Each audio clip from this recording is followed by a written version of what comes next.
be sparking and rushing, man, like inside the dark. Call me Bill Snatcher, just the brother for the rapture. I hang glide, holding on strong, hard to capture, extravagant, resurrect the track and it's militant. And I react like a convict and start killing. It's manifested. The gods work like appliances, dealing in my sacred life.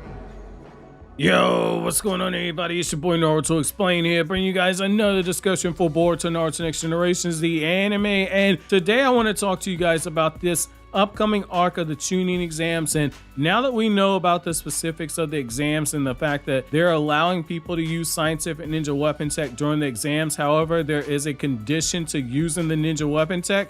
I want to talk to you guys about why I think narratively this could work in the advantage of Sarada Uchiha and why Sarada makes the most sense to get promoted to Chunin out of all other people that are likely going to be participating. And I also want to play devil's advocate and explain why Sarada should not be allowed to make it to the rank of Chunin. Now, a whole lot has changed since the first Chunin exams, and Sarada was one of the standouts. And before Sasuke put his foot down, Sarada was going to get promoted to Chunin. That's who Naruto was leaning more so towards. And I gotta say, for me personally, I wasn't a fan of Sasuke's decision at the time, but I do understand the logic and reasoning behind that. But in the time since then, we as the audience, so manga readers and anime viewers, have been able to see Sarada really take charge and really come in clutch quite a few different times. We saw how in the car actuation arc, how Sarada had quite a few moments where she showed some really quick wit and really quick thinking. We saw how in that battle against Deepa, in particular the rematch, how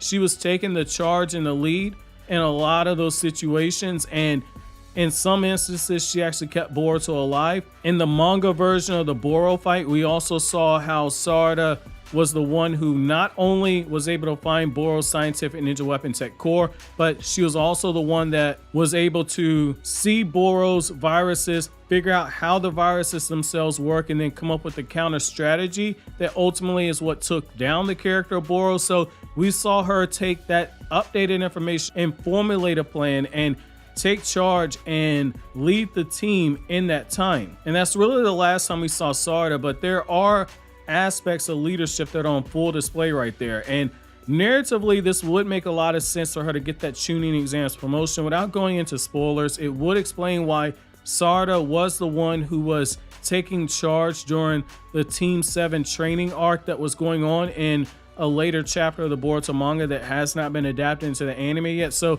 that would kind of explain that right there. Now, when you look at the Chunin exams in of itself, so as a reminder, because this is a tournament, a lot of people think, well, if you win the Chunin exams, you get promoted. That's not the case. The person that wins the exams doesn't necessarily get promoted. The more matches you win, it's just a further opportunity for all the other Jonin and Kage to evaluate your skill level, and then everybody kind of weighs in and gives their thoughts on who should be promoted. Ultimately, it comes down to the Kage. With the character Sarada, she's got one hell of a diverse skill set at this point. She's got a more mature Sharingan, so she's got her 2 Tomo Sharingan. She's also had the opportunity to train it and get more accustomed to using the ocular power. So she already knows how to copy ninjutsu. She already knows how to use a Sharingan to break down ninjutsu.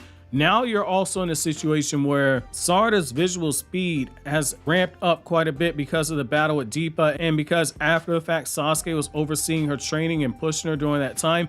And you also saw Sakura, as Sakura was taking a very heavy role in training Sarada and working with her on her chakra control. So you're in a situation where anybody who fights against Sarada is going to be in for one hell of a problem unless they're able to move at pretty extreme speeds. And the only person I could see giving Sarada a bit of trouble are actually 2 people. I'm not counting the members of Team 7 because we know Mitsuki and Boruto's power level. This is more so in regards to the other members of Boruto's generation who are going to be participating in the exams.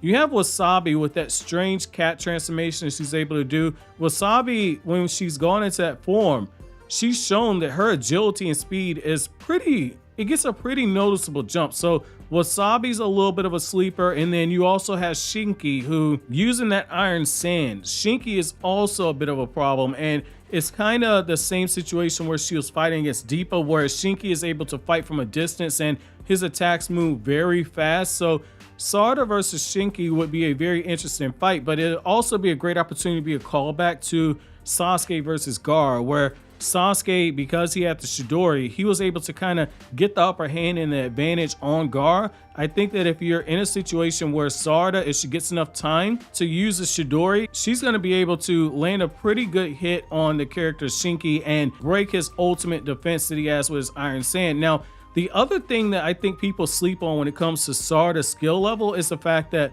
if you go back to part 1, when Sasuke was using the Chidori, Sasuke still had to weave hand signs. Sarada doesn't weave hand signs for her Chidori. She's able to do the Chidori without any type of hand signs whatsoever. And we see the benefit in being able to pull off high-level ninjutsu without hand signs. When you look at how the Rasengan is used, that's a huge advantage that people that use that jutsu have. Well, Sarada using Chidori without the hand signs, that's absolutely huge, because those extra milliseconds that's needed to weave the hand signs is something that gives her an extended window of time to be able to land a hit. So I do think that that is something of note. Now, when it comes to why she likely won't get promoted, the fact is that there's a huge plot twist that is coming with the members of Team 7 that the anime has not touched on yet, so I don't want to go any further because that's a huge plot twist and I don't want to ruin it for anime only fans. But the other side of it too is that we're also in a situation where, depending on how the matchups go and who Sarada draws, let's just assume that she makes it to the finals.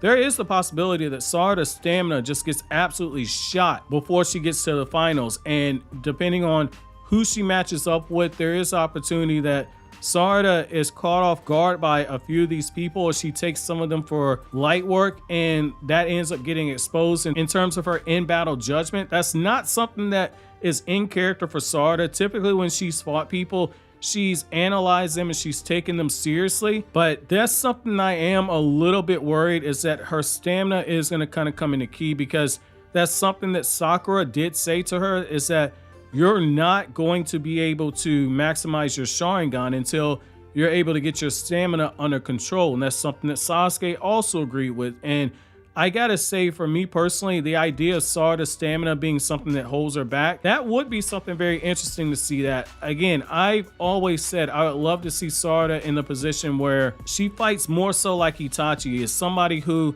looks for the very quick ways to end the battle and doesn't let battles drag out.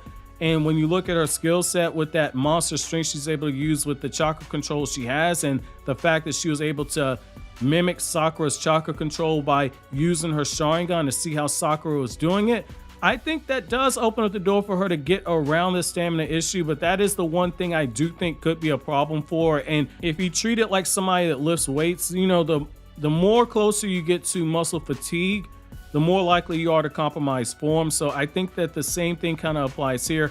However, I want to know from you guys, how well do you guys think Sarada is going to do in the Chunin exams? And who do you think could potentially give Sarada the most trouble? And who do you think could be the person that forces Sarada to fight a little sloppy, and that ultimately is why she doesn't get promoted to Chunin? Let me know down in the comment section below. But as always, guys, if you like anything I had to say, don't forget to comment, rate, subscribe, and share. Thank you so much for watching all the way to the end. Have an awesome day, guys.